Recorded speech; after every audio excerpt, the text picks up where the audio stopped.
आयरा के दिल में कामयार के लिए एक नई महसूसियत जग चुकी थी। कामयार उसके जहन में वापस आ जाता है। आखिर एक दिन उसने फैसला किया कि अब चुप रहना बेकार है।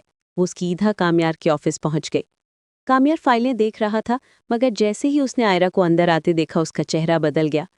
आयरा ने हल्की सी नजर झुकाकर कहा, मैं माफी मांगने आई हूं, तुम्हें चांटा मारा, मुझसे गलती हुई। कामयार ने उसकी आंखों में वो सब कुछ देख लिया जो शायद अल्फाज में नहीं था।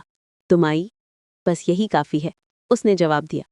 उस शाम दोनों साथ डिनर करने गए, लेकिन एक कोने पर बैठी फौरिया ने उन्हें देखा। उसकी आंखों में गुस्सा भर गया। उसने तुरंत तस्वीर खींच ली। तभी फौरिया उनके सामने आ खड़ी हुई। बिना एक सेकंड सोचे उसने आयरा को थप्पड़ मार दिया। तभी कामयार बोला, आयरा को हाथ लगाने की हिम्मत मत करना। कामयार की आवाज सख्त हो चुकी थी। आज के बाद उसके खिलाफ एक लफ्ज बोला तो सबसे ज्यादा बुरा मैं करूंगा।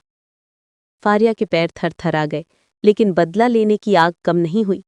वो सीधी कामयार की अम्मी के पास जाकर सब बताती है, तस्वीर भी दिखा देती है। अगली सुबह कामयार की अम्मी और फारिया आयरा के घर आती है। उनके चेहरों पर नफरत साफ थी। तुमने कहा था तुम्हें कामयार में कोई दिलचस्पी नहीं, कामयार की अम्मी ने सख्ती से कहा। फिर आयरा, तुम उसके साथ डिनर कर रही थी?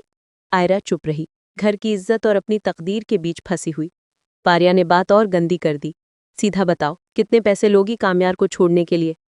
आयरा ने बस हल्की सी नजर उठाई और वहां से चल दी। आंसू उसकी आंखों के कोने तक आ चुके थे। आयरा के अब्बू इरफान ने सब सुन लिया। आयरा की शादी इसी महीने होगी, उन्होंने फैसला सुना दिया। जब कामयार ने ये खबर सुनी उसका सब्र टूट गया। इश्तियाक ने कहा, आयरा की मंगनी तय हो गई है।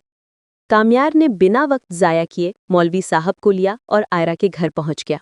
दरवाजा आयरा का भाई खोलता है। कामयार ने सीधा कहा, मैं तुम्हारी बहन से निकाह करने आया हूं। घर वाले गुस्से से भड़क उठते हैं। इरफान फौरन आते हैं और बिना बहस किए कामयार को पुलिस के हवाले कर देते हैं। पुलिस स्टेशन की ठंडी कुर्सी पर बैठा कामयार सिर्फ एक बात बार बार कह रहा था, अगर आयरा मेरी ना हुई तो मैं जिंदा नहीं रहूंगा। उसके अब्बू पुलिस स्टेशन आकर ये सुनते हैं और उनका रंग उड़ जाता है।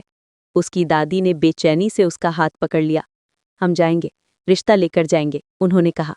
अगली ही सुबह कामयार का पूरा घर आयरा के घर पहुंचा। आयरा ने दिल से इज्जत से सच्चाई से बात रखती गई। इरफान ने उनकी बात सुनी, फिर हल्का सा सर झुकाकर कहा, पहले फलक की शादी होगी, फिर आयरा की। निकाह का दिन आ गया। आयरा का लिबास सीधा था, लेकिन उसके चेहरे पर खामोश खुशी थी। कामयार की आंखों में एक अजीब सा नूर। मौलवी साहब ने सवाल किया, कामयार, क्या तुम आयरा को कबूल करते हो? कबूल है। आयरा, क्या तुम कामयार को कबूल करती हो? कबूल है। उस एक लफ्ज ने दोनों की जिंदगी बदल दी। शादी की रात कामयार आयरा को घर लेकर आया। उसने एक छोटा सा बॉक्स आयरा को दिया। बॉक्स के अंदर एक खूबसूरत डायमंड रिंग थी। आयरा के होठों पर हल्की सी मुस्कुराहट फैल गई। कभी फिर हम दोनों के बीच दूरी मत होने देना, कामयार ने धीरे से कहा। कुछ दिन बाद आयरा को चक्कर आए।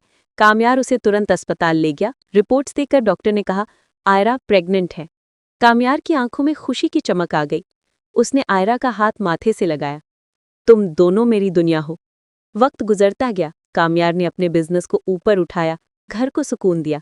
आयरा का हर पल ख्याल रखा। रात को बच्चे की धड़कन सुनने की कोशिश करता। सुबह आयरा को मुस्कुराते हुए उठाता। एक दिन आयरा को तेज दर्द हुआ। कामयार ने बिना एक पल सोचे अस्पताल ले गया।